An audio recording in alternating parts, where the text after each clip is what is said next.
Sebagai seorang mahasiswa ataupun warga negara Indonesia, sudah seharusnya mempelajari pendidikan kewarganegaraan. Karena pembahasannya yang sangat penting dan menjadikan kita sebagai warga negara yang baik dan bermoral. Dengan demikian, jika memiliki moral, maka dalam melakukan sesuatu tidak akan menyeleweng. Karena kebaikan moral sudah tertanam secara kuat dalam diri kita.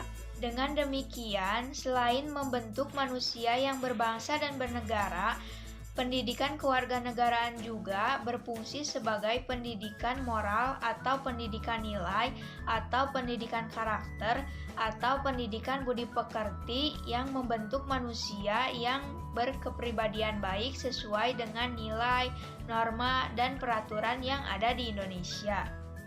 Keragaman nilai dalam Pancasila merupakan modal dasar pendidikan karakter. Kita tidak perlu lagi mencari-cari bentuk bahkan model pendidikan karakter, karena basis kekuatan karakter bangsa telah kita miliki. Nilai ketuhanan yang Maha Esa dalam sila pertama dapat kita jadikan acuan pembelajaran beberapa nilai.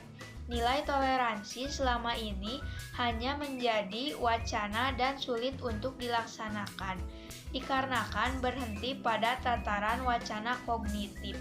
Hal tersebut mengakibatkan kelemahan karakter di masyarakat. Sekolah seharusnya mulai mampu mencoba untuk menguraikan sila pertama menjadi bahan-bahan nilai dalam pendidikan karakter. Misalnya toleransi, penghargaan terhadap kepercayaan lain melalui kegiatan-kegiatan permainan yang sangat menarik. Kemanusiaan yang adil dan beradab menjadi bagian penting dalam rantai karakter bangsa. Karakter persatuan yang sangat mendasar adalah cinta tanah air. Proses cinta tanah air tentu tidak perlu lagi dengan cara-cara yang sangat abstrak. Karakter ini dapat dibangun dengan membangun kreativitas siswa, tentu dengan masih membawa ciri khas kebudayaan daerah. Kreativitas siswa ini sangat erat dengan kemampuan memahami secara kognitif. Menurut Setiawan, pada tahun 2013, pembangunan karakter bangsa yang sudah diupayakan dengan berbagai bentuk hingga saat ini belum terlaksana dengan optimal. Hal itu terjadi dari semakin meningkatnya kriminalitas, pelanggaran hak asasi manusia, ketidakadilan hukum, kerusakan lingkungan yang terjadi di pelosok negeri, pergaulan bebas, pornografi dan porno aksi, tawuran antar remaja, kekerasan dan kerusuhan, serta korupsi yang kian merambah pada semua sektor kehidupan. Pembangunan karakter bangsa harus dilakukan secara nyata dalam bentuk aksi nasional, dalam rangka memantapkan landasan spiritual, moral, dan etika pembangunan bangsa, sebagai upaya untuk menjaga jati diri bangsa dan memperkokoh persatuan dan kesatuan bangsa dalam naungan NKRI. Masyarakat Indonesia yang terbiasa dengan kesatuan dalam berperilaku musyawarah mufakat dalam menyelesaikan masalah, kearifan lokal yang kaya dengan pluralitas, sikap toleransi dan gotong royong, mulai cenderung berubah menjadi hegemoni kelompok yang saling mengalahkan dan berperilaku egois individual.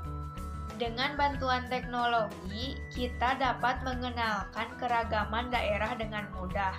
Bukan hanya itu saja, proses kreativitas juga makin mudah dengan bantuan teknologi. Karakter cinta tanah air dapat sangat terbantu dengan kehadiran alat modern, sehingga dalam mengajar pun kita lebih mudah dan menarik. Kerakyatan yang dipimpin oleh hikmat kebijaksanaan dalam permusyawaratan perwakilan adalah sila yang saat ini selalu menjadi acuan dalam kehidupan demokrasi di Indonesia. Satu masalah yang menarik adalah kita memiliki dasar nilai demokratis, namun tidak dapat dilaksanakan. Nilai demokrasi yang sangat mendasar adalah taat asas, sesuai prosedur dan menghargai martabat orang lain sesuai hati nurani. Inilah yang dapat disampaikan dalam pembelajaran pendidikan karakter siswa.